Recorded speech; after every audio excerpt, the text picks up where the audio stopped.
پٹنہ بہار سے مولانا ولی رحمانی صاحب کا انتقال ہوا تھا، اور اکثر و بیشتر عوام کے اندر کیا بات ہوتی ہے کہ مولوی اور مولانا بے روزگار بے نکما، لیکن جس طرح سے شردھانجلی دی گئی انہیں لوگ دیکھتے رہ گئے۔ حقیقت میں ایک مولانا کی عزت دنیا میں کیا ہے اور آخرت میں اللہ تو سب کچھ سے نوازے گا انشاءاللہ۔ پورے دیش کے اندر تعزیتی جلسے ہو رہے ہیں۔ ہمارے ساتھ مولانا فیاض صاحب بیت المقدس مسجد کے امام ہیں یہیں کے، انہیں سے جاننا چاہیں گے کہ مولانا ولی رحمانی صاحب کے جانے کے بعد اس کی جگہ کو پر کرنا کیا سبب ہے؟ دوسری چیز، ان کے کارنامے ہمارے دیش کے اندر عوام الناس کے لیے کیا کیا ہے؟ ہمارے ساتھ بیت المکرم کے امام مفتی فیاض صاحب ہیں۔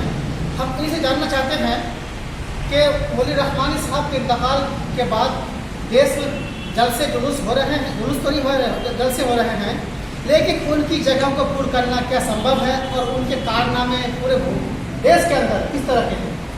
بہت ہی اچھا سوال کیا ہمارے شمیم بھائی نے کہ یہ بہت ہی بڑے خسارے کی بات ہے پوری امت کے لیے، ملت اسلامیہ کے لیے۔ حضرت مولانا سید محمد ولی رحمانی صاحب رحمۃ اللہ علیہ کے انتقال کی وجہ سے امت جو ہے وہ یتیم ہو گئی ہے، اور امت پر اس کا بہت بڑا غم ہے۔ وہ ایک بہت بڑے شخصیت کے مالک تھے، بڑے عالم دین تھے، سجادہ نشین تھے، روحانی طاقت کے مالک تھے، اور وراثت کے اندر ان کو ولایت ملی تھی، وراثت کے اندر ان کو اللہ تبارک و تعالیٰ نے صفات سے نوازا تھا۔ وہ حضرت مولانا سید محمد منت اللہ رحمانی رحمۃ اللہ علیہ کے بیٹے صاحبزادے تھے۔ یہ مولانا منت اللہ رحمانی جنہوں نے مسلم پرسنل لا بورڈ کا قیام فرمایا، اور حضرت جو ہے وہ حضرت مولانا سید محمد علی منگیری رحمۃ اللہ علیہ کے پوتے تھے، جنہوں نے ندوۃ العلماء کا قیام فرمایا اور ملک ہندوستان کے اندر سے قادیانیت کو ختم فرمایا، مسیحیت کو ختم فرمایا۔ 25ویں پشت میں آپ کا سلسلہ نسب 25ویں پشت میں سیدنا شیخ عبد القادر جیلانی رحمۃ اللہ علیہ سے ملتا ہے۔ حضرت مولانا بہت بڑے صفات اور بہت خوبیوں کے مالک تھے۔ آپ ایک طرف جہاں جامعہ رحمانی منگیر کے سرپرست تھے، وہیں پر خانقاہ رحمانی منگیر کے سجادہ نشین تھے، رحمانی فاؤنڈیشن کے ذمہ دار تھے، رحمانی 30 کے سرپرست تھے۔ مسلم پرسنل لا بورڈ کے ممبر تھے اور اپنی بات کو ہمیشہ پوری طاقت سے رکھتے تھے قوم کے لیے، اس پہ آپ کا کیا تبصرہ ہے؟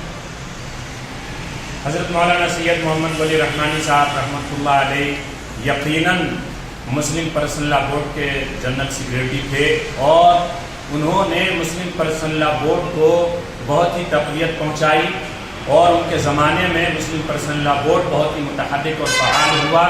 ان کی وجہ سے بہت سارے ایسے فیصلے حکومت نے واپس لیے جو حکومت جو ہے لینا چاہتی تھی۔ یقیناً حضرت مولانا سید محمد ولی رحمانی صاحب نور اللہ مرقدہ کی بہت بڑی خدمات ہیں۔ ان کے جانے سے بورڈ میں ایک کمی سی آ گئی ہے، ایک خلا آ گیا ہے کہ اس خلا کو پر کرنا اور اس کمی کو پر کرنا ناممکن سا نظر آ رہا ہے۔ بہرحال ہم اللہ سے دعا کرتے ہیں کہ اللہ تبارک و تعالیٰ ان کا نعم البدل۔ اب پڑھنا چاہوں گا میں، بھوپال مدھیہ پردیش کے اندر آج کی ڈیٹ میں مدارس ڈپارٹ کو لے کے علماء کے مولوی تھے، عالم دین تھے، تو اس عالم دین کی حیثیت سے یہاں کے علماء کے اندر کیا پیدا ہوا ان کی جانب سے؟ یہاں کے علماء بہت ہی غمگین اور رنجیدہ ہیں، اور سارے کے سارے بہت ہی سکتے میں ہیں کہ یہ کیا حادثہ پیش آیا ہے، اور سب جو ہے وہ تعزیت کر رہے ہیں حضرت کے جانے کے بعد۔ مولانا ولی رحمانی صاحب رحمۃ اللہ علیہ مسلم پرسنل لا بورڈ کے ممبر بھی تھے، اور ایک بہت بڑے قد آور لیڈر کے طور پہ تھے، اپنی بات بے باکی سے رکھتے تھے۔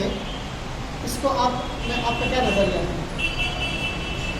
حضرت مولانا سید محمد ولی رحمانی صاحب رحمۃ اللہ علیہ یقیناً ان کے انتقال سے امت کے اندر ایک غم کا پہاڑ ٹوٹا ہے، اور حضرت جو ہے وہ بہت بڑی صفات اور بہت خوبیوں کے مالک تھے۔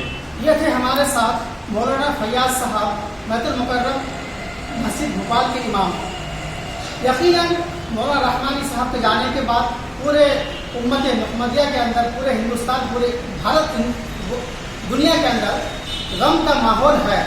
اسی وجہ سے ہر جگہ، ہر مسجدوں میں ان کے لیے دعائیں قرآن خوانی ہو رہی ہیں، اور یقیناً اس کی جگہ کو پر کرنا آسان نہیں ہوگا۔ میں MS اختر خان، مشرق نیوز، بھوپال، مدھیہ پردیش۔